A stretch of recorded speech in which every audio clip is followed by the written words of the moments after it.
ada satu hadis yang antum sudah hafal, dan manfaat hadis ini untuk kita ingat terus supaya kita betul-betul menuntut ilmu syar'i. Di dalam hadis yang sahih yang diriwayatkan oleh Imam Muslim dan yang lainnya, Nabi SAW bersabda dari sahabat Abu Hurairah radhiyallahu an, Nabi bersabda, "Man naffasa an mu'minin kurbatan min kurabi dunya, naffasa Allah anhu kurbatan min kurabi yaumil qiyamah.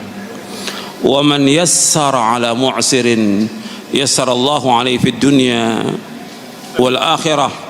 Wa man satara musliman, satara Allah fid dunya wal akhirah.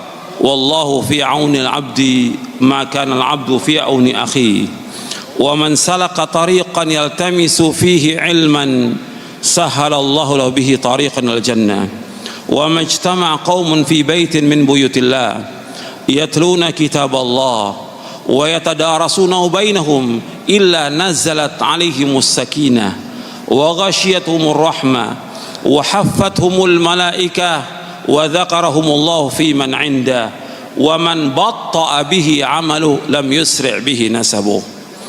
Dari sahabat Abu Hurairah radhiyallahu an, ia berkata, telah bersabda Rasulullah sallallahu alaihi wasallam, barang siapa yang melapangkan kesulitan seorang mukmin dari kesulitan dunia, maka Allah akan lapangkan dia dari satu kesulitan di hari kiamat.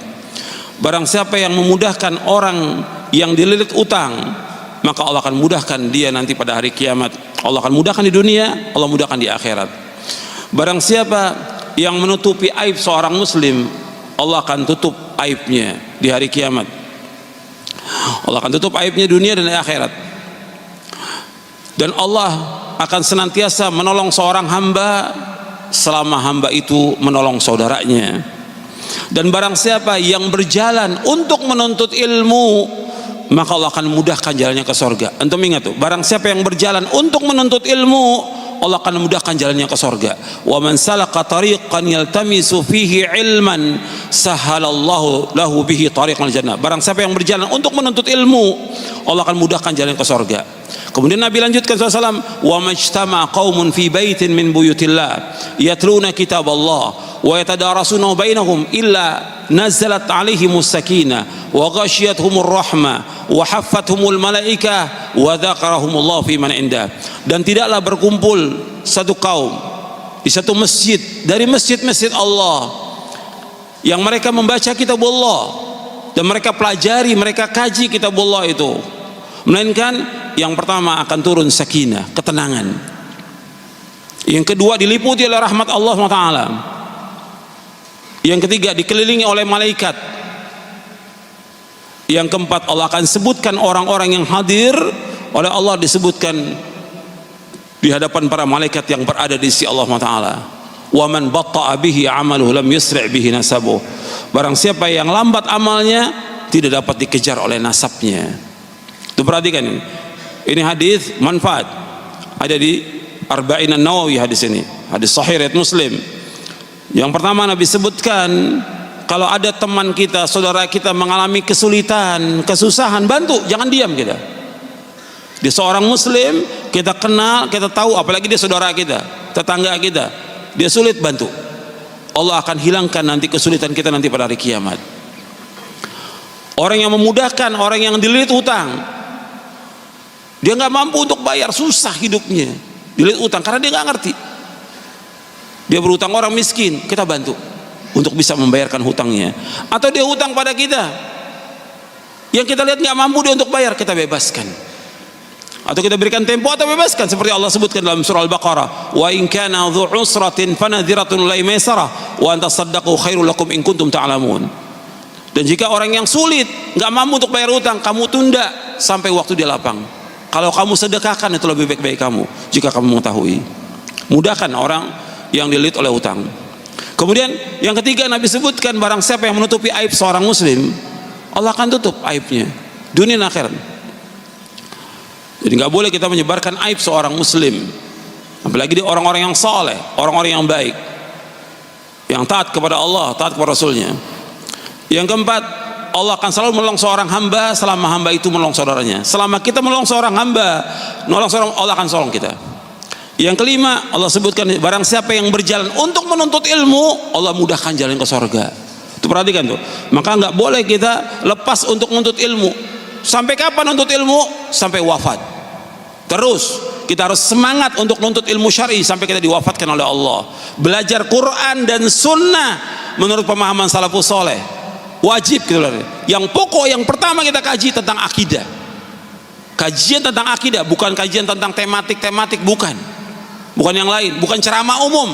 Kajian Al-Quran was Sunnah, misal akidah yang pokok yang pertama kali.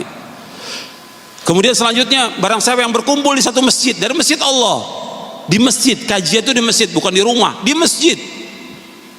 Barang siapa yang ngaji di masjid, nuntut ilmu di masjid, belajar di masjid, dia kaji kitab Allah, maka 4 Allah Nabi sebutkan. Yang pertama apa? Turun sakinah, ketenangan. Beda dengan di rumah, beda di tempat lain. Di masjid turun sakinah, ketenangan kalau kita belajar Quran dan Sunnah. Yang kedua, diliputi rahmat Allah yang sangat luas, dan kita selalu mengharapkan rahmat Allah. Yang ketiga, dikelilingi oleh malaikat.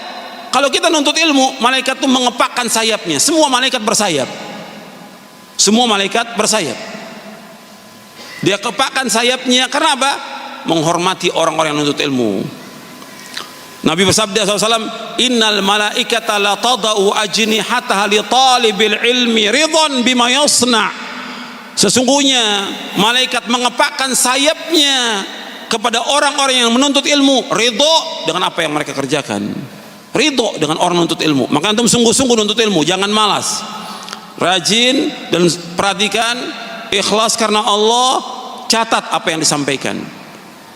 Kemudian yang keempat disebutkan lagi bahwa orang yang nuntut ilmu itu, yang belajar Quran dan Sunnah, itu Allah akan sebutkan nanti di antara para malaikat yang berada di sisi Allah. Kemudian terakhirnya di sini, wa man batta'a bihi 'amaluhum lam yusri' bihi nasabuh.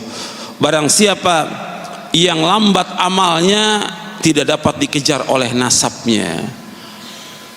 Karena yang pentingnya dalam Islam ini amal, ilmu dan amal, bukan nasab. Meskipun dia mengatakan keturunan ningrat, keturunan nabi, keturunan rasul, orang yang mulia, tetap di hari kiamat Allah akan nilai bukan nasabnya, Allah nilai apanya? Amalnya. Likullin darajatum mimma amilu. Semuanya akan diberikan derajat tergantung dari apa yang mereka amalkan. Bukan nasabnya, bukan. Amal.